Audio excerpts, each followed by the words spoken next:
Assalamualaikum warahmatullahi wabarakatuh, Sobat Rizal. Alhamdulillah, pada kesempatan hari ini kita akan mempelajari tentang terbentuknya Kepulauan Indonesia.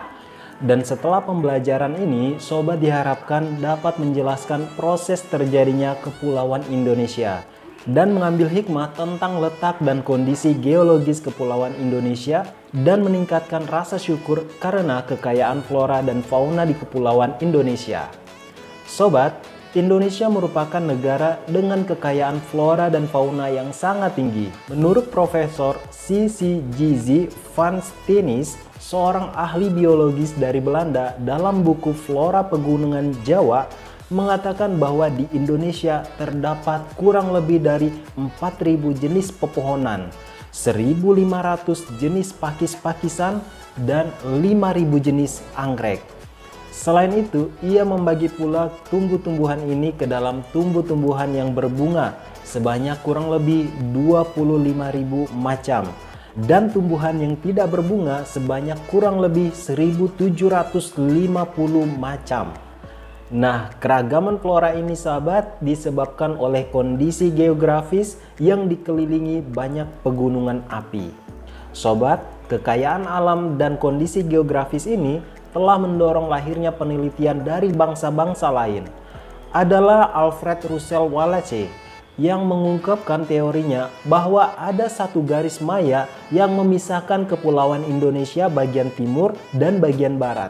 Perbedaan flora dan fauna yang ada karena mengikuti perubahan permukaan bumi di masa lampau. Sobat, terjadinya penurunan permukaan massa laut dari masa Pliocene hingga akhir masa Pleistocene telah membagi wilayah Kepulauan Indonesia menjadi 3 bagian, yaitu paparan Sunda di bagian barat dan paparan Sahul di bagian timur, dan daerah kepulauan di antara paparan Sunda dan paparan Sahul. Nah sobat, zona itulah yang kemudian dikenal dengan wilayah Wallacea. Zona itu pertama dikenalkan oleh Alfred Russel Wallace tahun 1863.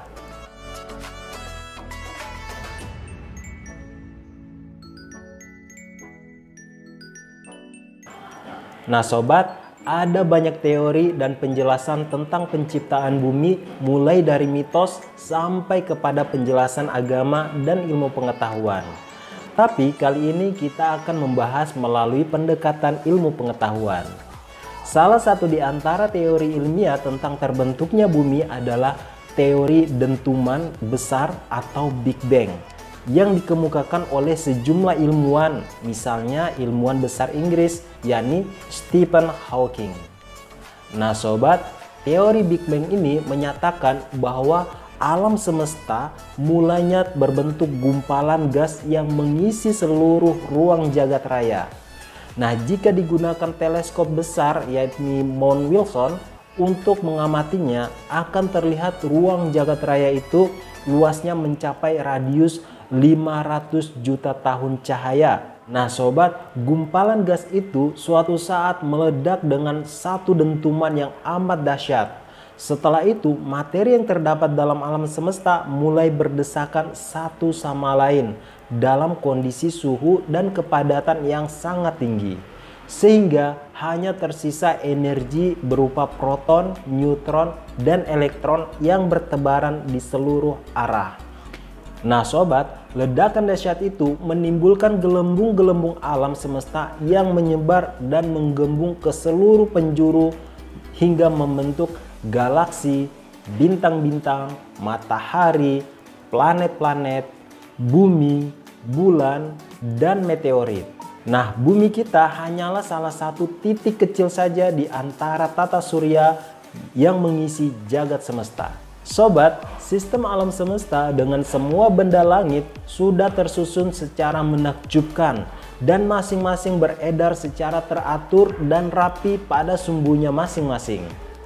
Selanjutnya sobat, proses evolusi alam semesta itu memakan waktu kosmologis yang sangat lama, sampai berjuta tahun. Terjadinya evolusi bumi sampai adanya kehidupan memakan waktu yang sangat panjang. Ilmu paleontologi membaginya dalam 6 tahap waktu.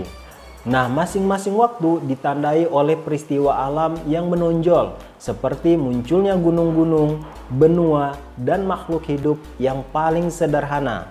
Sedangkan proses evolusi bumi dibagi menjadi beberapa periode, yaitu periode Azoikum, Paleozoikum, Mesozoikum, dan Neozoikum. Nah sobat, apa itu periode Azoikum? Nah, periode Azoikum itu adalah zaman sebelum adanya kehidupan. Kenapa? Karena pada saat ini bumi baru terbentuk dengan suhu yang relatif tinggi. Nah, periode Paleozoikum adalah zaman purba tertua. Nah, pada masa ini sudah meninggalkan fosil flora dan fauna yang berlangsung kurang lebih dari 350 juta tahun. Yang ketiga adalah periode Mesozoikum, yaitu zaman purba tengah. Nah, pada masa ini hewan mamalia, hewan amfibi, burung, dan tumbuhan berbunga mulai ada. Lamanya kurang lebih 140 juta tahun. Dan periode yang terakhir yaitu periode Neozoikum, yaitu zaman purba baru yang dimulai sejak 60 juta tahun yang lalu. Zaman es mulai menyusut dan makhluk-makhluk tingkat tinggi dan manusia mulai hidup. Sobat, sejarah kepulauan Indonesia terbentuk melalui proses yang amat panjang dan rumit. Sebelum bumi ini didiami manusia, kepulauan ini hanya diisi oleh flora dan fauna yang masih sangat kecil dan sederhana. Alam juga terus menjalani evolusi terus-menerus untuk menemukan keseimbangan agar mampu menyesuaikan diri dengan perubahan kondisi alam dan iklim sehingga makhluk hidup dapat bertahan dan berkembang biak mengikuti seleksi alam. Sobat, pada mulanya gugusan kepulauan ini terletak di antara dua benua dan dua samudra, yakni benua Asia di utara dan Australia di selatan, antara Samudra Hindia di barat dan Samudra Pasifik di sebelah timur. Selain itu sahabat, terdapat juga lempeng-lempeng bumi atau patahan-patahan bumi. Nah, patahan-patahan bumi ini selalu berbenturan, yang benturannya selalu menimbulkan dampak yang berbeda-beda. Namun semuanya telah menyebabkan wilayah kepulauan Indonesia secara tektonis merupakan wilayah yang sangat aktif. Namun semuanya sahabat telah menyebabkan wilayah kepulauan Indonesia terbentuk secara tektonis. Nah, kepulauan Indonesia sahabat secara tektonis merupakan wilayah yang sangat aktif dan labil sehingga rawan gempa sepanjang waktu. Sobat, pada masa Paleozoikum atau masa kehidupan tertua, keadaan geografis kepulauan Indonesia belum berbentuk seperti sekarang ini. Dikala itu, wilayah ini masih merupakan bagian dari samudra yang sangat luas, meliputi hampir seluruh bumi. Pada fase berikutnya, yaitu pada akhir masa Mesozoikum, sekitar 65 juta tahun yang lalu, kegiatan tektonis itu menjadi sangat aktif menggerakkan lempeng-lempeng Indo-Australia, Eurasia, dan Pasifik. Kegiatan ini dikenal sebagai fase tektonis sehingga menyebabkan daratan terpecah-pecah. Benua Eurasia menjadi pulau-pulau yang terpisah satu dengan lainnya. Sebagian di antaranya bergerak ke arah selatan, membentuk Pulau Sumatera, Jawa, Kalimantan, Sulawesi, serta pulau-pulau di Nusa Tenggara Barat dan Kepulauan Banda. Hal yang sama juga terjadi sahabat pada benua Australia. Sebagian pecahannya bergerak ke utara membentuk pulau-pulau timur, Kepulauan Nusa Tenggara Timur, dan sebagian Maluku Tenggara. Nah, pergerakan pulau-pulau hasil pemisahan dari kedua benua ini sahabat telah mengakibatkan wilayah pertemuan keduanya sangat labil. Nah, kegiatan tektonis yang sangat aktif dan kuat telah membentuk rangkaian kepulauan Indonesia pada masa tersier sekitar 65 juta tahun lalu.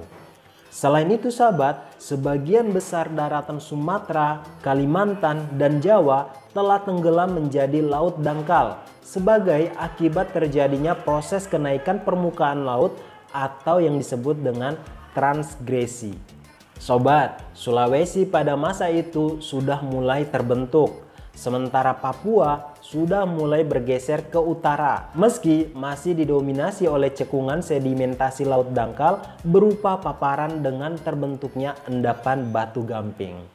Kemudian sahabat, pada masa Pliocene sekitar 5 juta tahun lalu terjadi pergerakan tektonis yang sangat kuat yang mengakibatkan terjadinya proses pengangkatan permukaan bumi dan kegiatan vulkanis.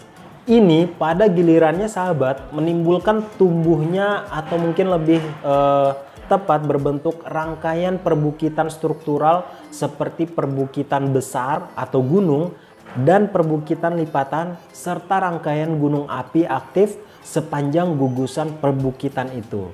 Nah sahabat, kegiatan tektonis dan vulkanis terus aktif hingga masa awal Pleistocene atau yang dikenal sebagai kegiatan tektonis Plio-Pleistocene.